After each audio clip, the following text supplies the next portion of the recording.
All right, everyone have a seat, please. And check this out.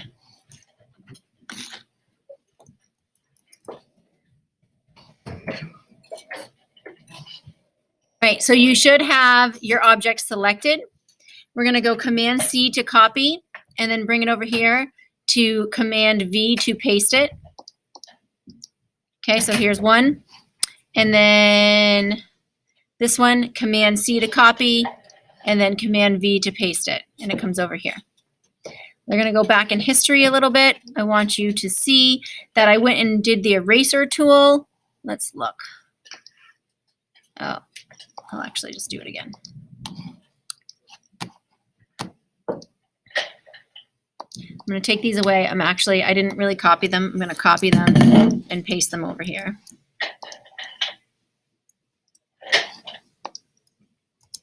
Okay. All right. So now we have these two balls that we need to work with. Okay. One, you can take the opacity and bring it down. So then you can hover over and you can match up, like I'll match up the 8 right there. And then if I bring the opacity back up, so I'm just clicking right here where it says opacity on this little arrow. Then I'm going to zoom in and I'm going to, again, hold the space bar down and look right here. Okay, so I can see the reflection of my hand when I was holding the 8 ball, right? So I need to fix that. So going back to tools that we've already learned from before, I'm going to use the stamp tool. So I'm going to hold the Alt and I'm going to click and I'm going to start stamping the reflection out. And what I'm doing is I'm using this part right here. That's the, if I take that off, that's the background of the other 8 ball. And I'm using that and I'm going to stamp just as a reference. So I'm basically like staying within the lines. I can go a little bigger. I'm going to make my brush size a little bigger. Again, holding the Alt. And remember, you want to always like try to attack it from different ways. For this one, I always tell you to put your hardness down at 0, right? So it blends in better. But for this one, I'm just going to put it at 100 for a second. I'm going to hold the Alt and I'm going to come right here because I don't want it to bleed out into this area. So I'm going to go like this. I'm going to hit it. And then if I zoomed in, you probably can't really see it, but I can. You can see that like actual circle. So then I'll go back to my stamp and I'm going to bring the hardness down and then I can like stamp around it. But that way it gives me that hard line right there. All right, so I'm holding the space bar. I'm looking around saying, okay, there's a little something going on right here. Just kind of checking out right there. So what we're going to do is we're going to duplicate these 2 layers because I want to have a backup. So what I just did is I have this layer selected and I'm going to hold the shift to select both of these layers. So you see how they're both gray? Then I'm going to click and I'm going to drag them down.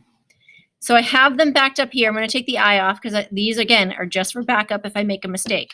I'm going to merge these 2 layers together by doing Command E. So now they're one. Okay, if I want to unstick them from together, I can't. I'd have to go back to my backup. Okay, so once you do that, they're together. All right, so I'm going to come over here. I see that there's a little bit of one of the other balls popping through. So I'm actually going to go to my quick selection. So this is the quick selection. And instead of just erasing it, there are 2 ways. I could have just erased it, but I'm going to show you this way because if you make a mistake, it's easier to fix it by using the quick selection. So I'm on the quick selection. I'm going to go to my brush. And basically what happens is if you're working in this square, not this square, you can erase things. But by working in here, you flip the colors and they can come back. So you can do a lot of things and then be like, oh, I really wish that I had this part to come back. You can flip the color and bring it back. All right, so I'm going to be on black. Again, it's a brush tool, so it works just the same. I want this to be a hard edge, so I'm bouncing back and forth between my hardness being at 0 and at 100%.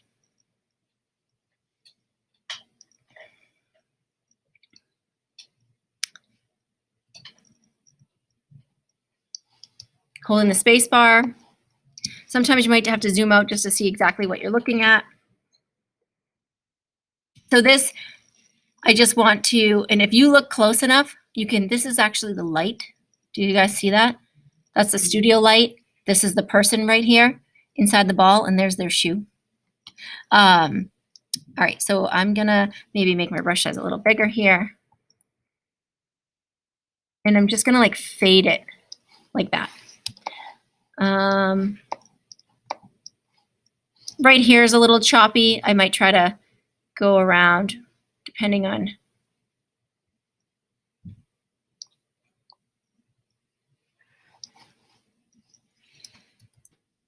All right, now I need to make a shadow. So what I'm gonna do is I wanna select this 8 ball, and I'm gonna show you a quick way of selecting it. So if you hold down the command and you go inside, you have to be in this side, this checkered square. You hold the command down and see what happens. See how it's got that little square? And then if I click with my mouse, it selects it just like that. So it's another way of selecting something really quickly, okay? Now I need to make a new layer. This right here to the left of your trash can is a new layer. Click on that. I am going to fill this shape in with black. So we're gonna learn the paint bucket tool. You just click on the paint bucket, make sure you're on your new blank layer, and you click. Completely turns that shape black. Then I'm gonna go Command D to deselect it. I am going to take my move tool. I'm going to take this shadow off from last class. I will move this one down. The light is coming from this way, right? How we can tell is it's lighter on this side, darker on this side. So we know that our shadow is going to be down here a little bit. And your shadow doesn't have to fit on the screen. It can fall off, right? So it really visualizing, I would say like right here. Then all we're going to do is we're just going to take our opacity and we're going to drop it down to what we think looks realistic. And I'm going to say I usually go about 10%. But again, there's no right answer. Then I'm going to zoom in and I'm going to take my eraser tool this time. And I'm going to make sure my hardness is down at 0. And I'm going to go around the edge like this, just to soften that up a little bit and make it fade into the background. So I know it might be a little bit hard to see, but I'm going to go like this, and then I'm going to go in my history, and I want you to look right here, okay? So you see that hard edge, and then you see how it looks right there? That looks more realistic. So we're trying to make it look more realistic, so we're just kind of brushing around the edge with the eraser tool and making sure that our hardness is down at 0.